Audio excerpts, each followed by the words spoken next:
पुत्रिका का व्रत माताएं अपनी संतान की लंबी आयु के लिए रखती हैं। इस व्रत के बारे में मान्यता है कि इस व्रत से संतान के ऊपर आने वाला हर संकट भी टल जाता है।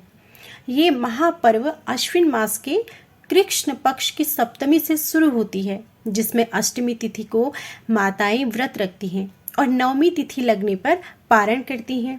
इस व्रत के दौरान कथाएं भी सुनी जाती हैं, जिसमें कई सारी महिलाएं एक स्थान पर इकट्ठा होती हैं। उनमें से कोई एक महिला कथा कहती हैं और बाकी सभी कथा को सुनती हैं। जीवित पुत्रिका व्रत से जुड़ी कई कथाएं प्रचलित हैं, जिसमें से 2 बहनें सुखिया और दुखिया की हैं, जिसे जरूर सुनना चाहिए। तो आज मैं आप सभी के लिए जितिया व्रत की कथा सुखिया और दुखिया की कथाएं लेकर आई हूँ। कथा पसंद आई तो प्लीज़ वीडियो को लाइक जरूर कीजिए। कथा के अनुसार 2 बहनें थीं। एक का नाम सुखिया और दूसरी का नाम दुखिया था। दोनों के नाम की तरह ही इन दोनों का भाग्य भी ऐसा ही था। सुखिया अमीर थी और हमेशा सुखी रहा करती थी, और दुखिया नाम के मुताबिक ही गरीब थी और बहुत दुखी रहती थी। पर दोनों बहनें एक ही गांव में रहती थी। सुखिया के घर ही दुखिया काम किया करती, साफ सफाई करती, खाना बनाया करती, और जो खाना बच जाया करता वही खाना सुखिया दुखिया को दे दिया करती थी। इसी तरह से दुखिया का घर चलता था। समय बीतता गया। दोनों बहनों को 2-2 पुत्र हुए, यानी कि सुखिया को 2 पुत्र और दुखिया को भी 2 पुत्र थे। जब जितिया का व्रत आया तो हमेशा की तरह दोनों बहनें जितिया व्रत रखें।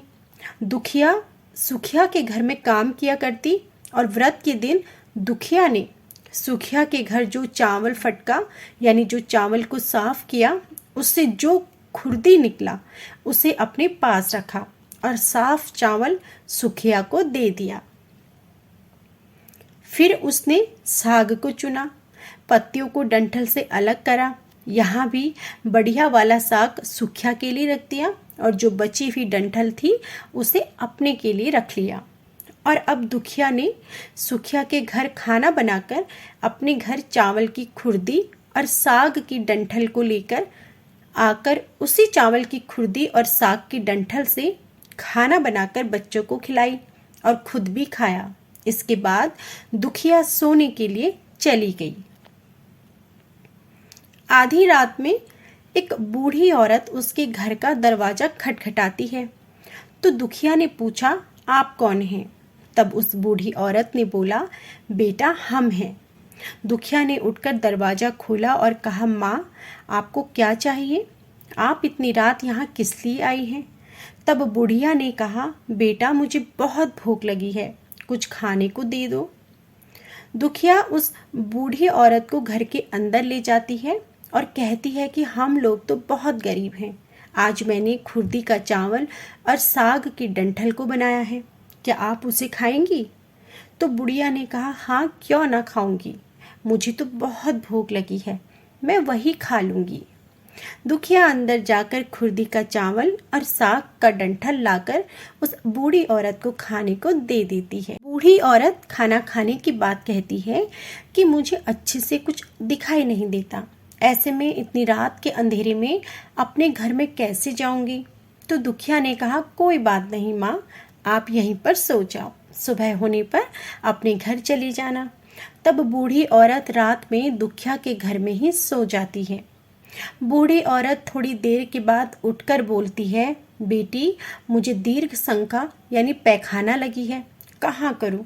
इस पर दुखिया कहती है कि मेरे घर में शौचालय तो नहीं है, इसलिए आप उधर कोने में कर लो। तो वह बूढ़ी औरत पूछती है कि बेटी भड़-भड़ करूँ या छर-छर करूँ? चूँकि दुखिया नींद में तो थी, तो उसने नींद में ही कहा, माँ भड़-भड़ कर दो, मैं सुबह काम कर दूँ, साफ कर दूंगी।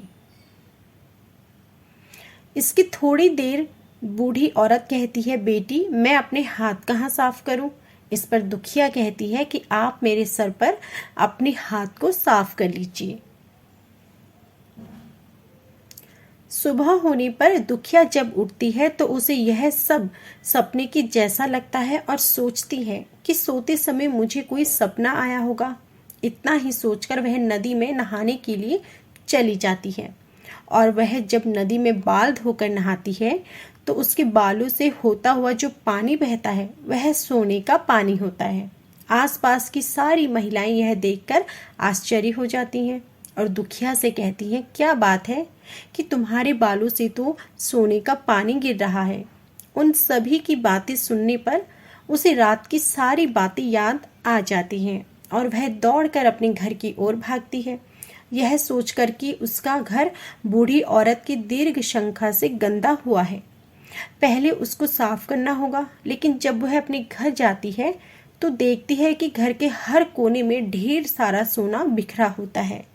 यह सब देखकर दुखिया बहुत खुश हो जाती है और सोचती है कि ये सब जीतमान बाबा यानी जीमुत वाहन की कृपा से हुआ है, जो मेरे घर बूढ़ी माँ का रूप में घर आए और मुझे इतना सारा आशीर्वाद दिया। अब दुखिया भी अमीर हो गई और सुखिया के घर जाकर काम करना बंद कर दिया। दुखिया अपना व्रत पूरा करने के बाद अपने पुत्र से कहती है कि जाओ और मौसी के घर से तराजू लेकर आओ, मुझे ये सोना नापना है कि यह कितना है। बच्चा खुशी खुशी सुखिया मौसी के घर जाकर तराजू मांगता है। इस पर सुखिया पूछती है कि तराजू पर क्या नापना है। बच्चा भोला होने के कारण बता देता है कि मेरे घर में बहुत सा सोना है, माँ को उसी को नापना है। सुखिया बच्चे को बोलती है, खाने को तुम्हारे पास कुछ भी नहीं है और सोना नापोगे, मुझसे झूठ बोलते हो। तब बच्चा कहता है कि मैं झूठ नहीं बोल रहा हूँ। तब सुखिया सोचती है कि तराजू मांगा है तो कुछ तो जरूर नापेगी, इसलिए वह तराजू के पीछे गोंद लगा देती है कि जो भी नापेगा वह इस पर चिपक जाएगा। दुखिया ने तराजू पर सोना नापा तो कुछ सोने का टुकड़ा उस गोंद में चिपक जाता है और जब बच्चा तराजू लौटाने आता है तो सुखिया तराजू को उलट पुलट कर देखती है तो उसे तराजू के पीछे गोंद की जगह सोना लगा हुआ दिखता है। ये देखकर सुखिया सोचने लगती है कि दुखिया के घर में कहीं से सोना आया है, इसलिए वह कई दिनों से काम पर भी नहीं आ रही है। सुखिया दुखिया के घर जाकर देखती है कि वहाँ बहुत सारा सोना है और जब दुखिया के पास जाकर पूछती है कि तुम्हारे पास इतना सोना कहाँ से आया जिसे नापने के लिए तुमने तराजू मंगवाया था। दुखिया का मन से सच्ची और भोली थी, इसलिए वह उस रात वाली सारी कहानी अपनी बहन सुखिया को बता दिया। लेकिन सुखिया मन की लालची थी और ईर्ष्या होने लगी। दुखिया के पास हमसे ज्यादा धन आ गया, अब तो अगले जीतिया में मैं भी खुर्दी का चावल और साग की डंठल ही बनाऊंगी। फिर अगले साल जीतिया का व्रत दोनों बहनों ने रखा। सुखिया के पास सब तरह का सुख और धन भी था, इसके बावजूद वह जीतिया के दिन चावल फटक कर साफ कर चावल फेंक दिया और खुर्दी अपने पास रख लिया और वैसे ही साग को तोड़कर फेंक दिया और डंठल अपने पास रखी और वही बना दिया।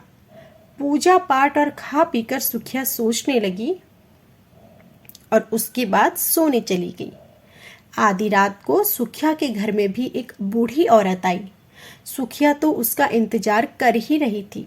उसने तुरंत दरवाजा खोलकर उस बूढ़ी औरत को अपने घर के अंदर ले जाती है। बूढ़ी औरत ने बोला, मुझे तो बहुत भूख लगी है, कुछ खाने को दे दो।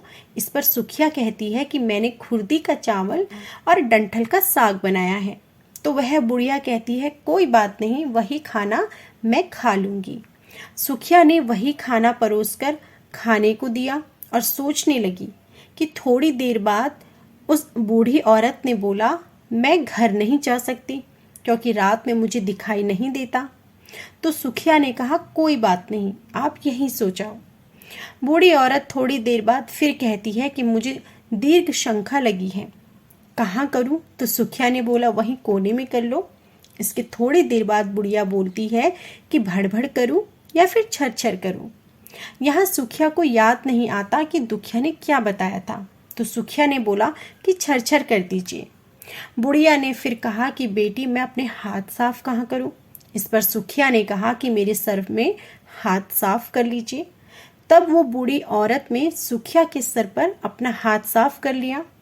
जब सुबह सुखिया उठती है तो उसके पूरे घर में गंदगी फैली होती है। इसके अलावा उसके बालों में भी गंदगी लगी होती है और यह सब देखकर सुखिया बहुत दुखी हो जाती है और उसे अपनी बहन पर गुस्सा भी आता है। सुखिया गुस्सा होकर अपनी बहन दुखिया के घर जाती है और कहती है कि तुमने मुझसे झूठ कहा, मेरा पूरा घर गंदा करवा दिया। इस पर दुखिया, तुमने क्या कहा था, भड़बड़ या छरछर? तो सुखिया ने बताया कि उसने छरछर बोला था। ये सुनकर दुखिया बोली, तुमने यहीं पर गलती कर दी। तुम्हारे पास तो सब कुछ था, किसी भी चीज की कमी नहीं थी, फिर भी तुमने लालच किया। तुम्हारे घर स्वयं जीतमन बाबा यानी जीमत वाहन बाबा आए थे, अपना भेष बदल कर आए, किंतु फिर भी तुमने उन्हें अच्छा खाना नहीं परोसा। मेरे पास तो कुछ भी नहीं था, इसलिए मैंने उन्हें खुर्दी का चावल और साग का डंठल खाने में परोसा था। लेकिन तुमने अपने घर आए भगवान का अपमान किया। सब कुछ होने के बावजूद तुमने उन्हें साग और भात खिलाया। तुम्हारे पास सब कुछ होने पर भी तुमको लालच नहीं करना चाहिए था, इसलिए तुम्हारे साथ बुरा हुआ। तो यह थी जितिया व्रत की सुखिया और दुखिया दो बहनों की कथा। उम्मीद करती हूँ कि आपको हमारी यह कथा जरूर पसंद आई होगी। कथा पसंद आई हो तो प्लीज़ हमारी वीडियो को लाइक कीजिएगा, ज़्यादा से ज़्यादा शेयर कीजिएगा। चैनल पर नए हैं तो चैनल को सब्सक्राइब करके बेल आइकन जरूर दबाएं, जिससे आपको हर रोज़ नियम से ऐसी ही कथाएं सुनने को मिल सके।